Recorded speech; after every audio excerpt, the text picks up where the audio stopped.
Hi bass players, I'm Tatiana, welcome back to my channel. Today we are diving into a topic that's fundamental but often overlooked, the bass clef. This is the clef that opens up a world of low notes and is essential for playing on bass. What is a bass clef?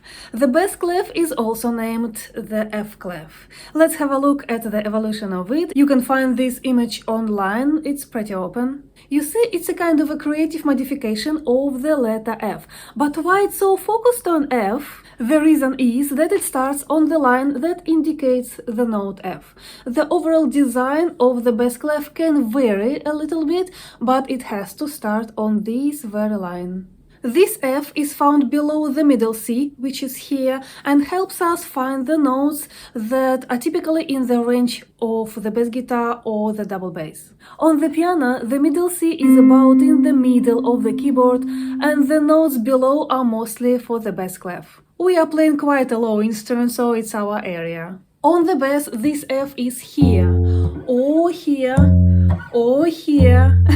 We have even lower F, which can be taken in only one position here, but the bass clef starts from the line that indicates this note, this F.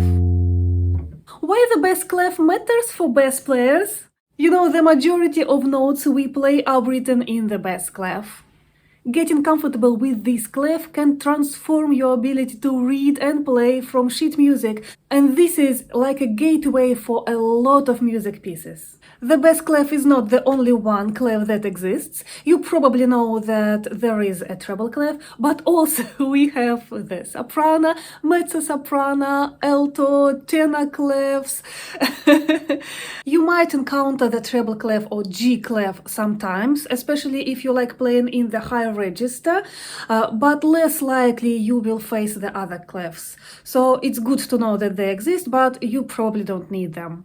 The treble clef is typically used for higher sounding instruments like for the guitar or for the flute. This is a joke, you can use it. What do you think the pitch of this note is?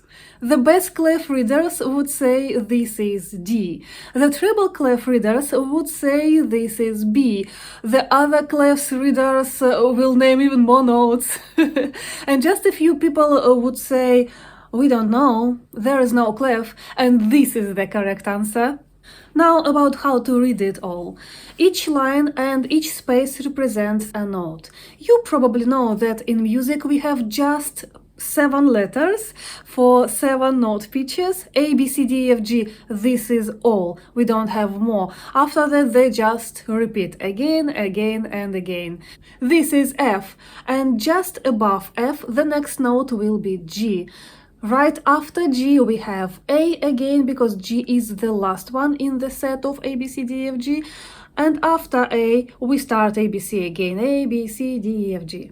When we go down from F, from this line, it's the same but in a reverse order. So we have E, D, C, B, A, G, F, E, and we can go down.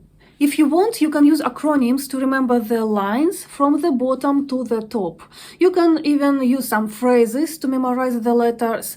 For example, good birds don't fly away. For the notes between the lines, you can use another phrase with just 4 words, something like apples can't eat grapes, or whatever you want. You can make up your own phrase. It doesn't matter what phrase you use.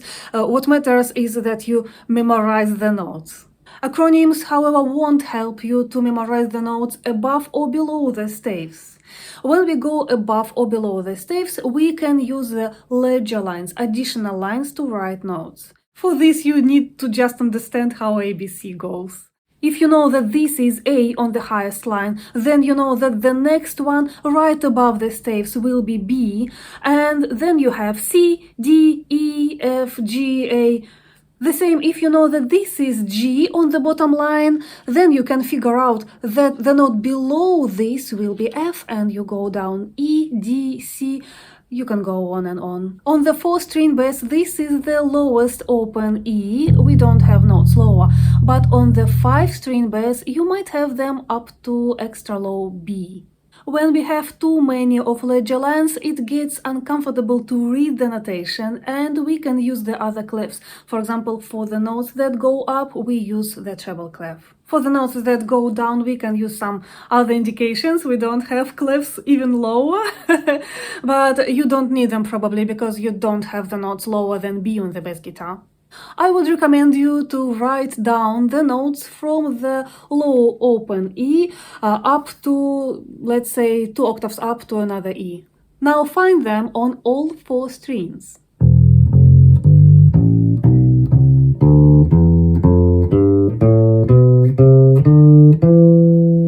The positions may vary, and you can use another one, for example, this one.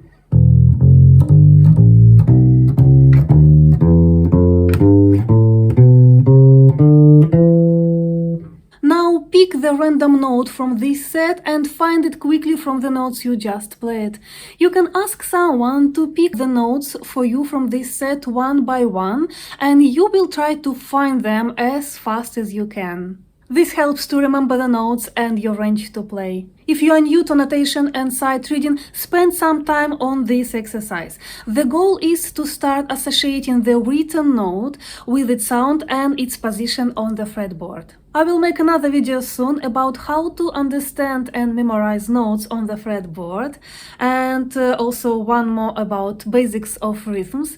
But you can start learning sight reading and notation in the bass clef right now from this exercise. It'll develop later for you into even more opportunities and more freedom in playing. One more thing, I want to remind you that the bass guitar is a transposing instrument.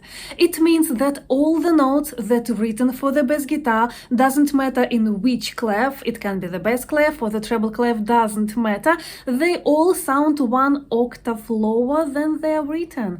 If you play in high positions and use the treble clef, it doesn't mean that you will sound in the same register with the violin.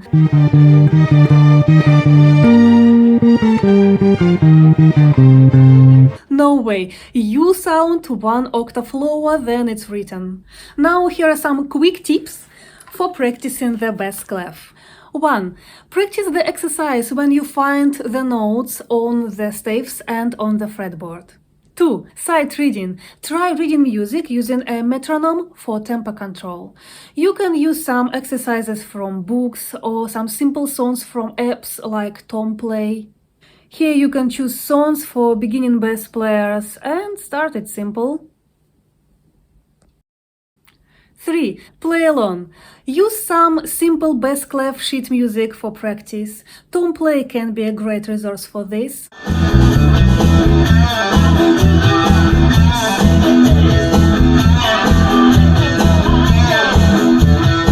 And here you have it, a quick look at the bass clef and its importance for bass players. If you found this video helpful, give it a like and don't forget to subscribe for more tips and tricks for mastering bass. Thanks for watching and happy practicing!